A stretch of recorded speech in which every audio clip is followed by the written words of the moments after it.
Prvá písomná zmienka o obci pochádza z roku 1247 pod názvom Levka. Počas svojich dejín patrila k državám cirkvi i zemianstva.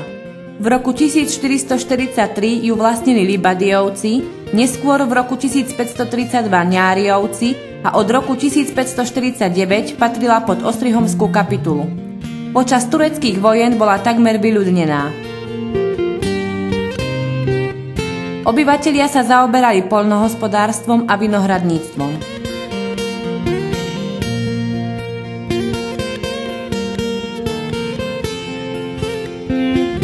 Dodnes sú v okolí známe oberačkové slávnosti v tejto dedinke.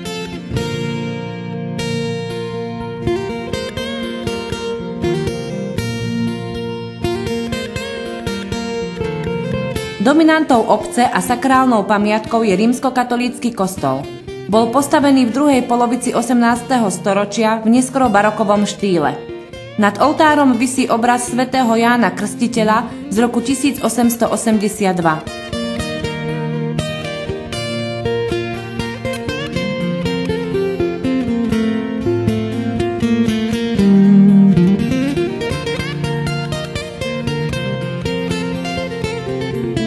Zaujímavou stavbou je i budova materskej školy.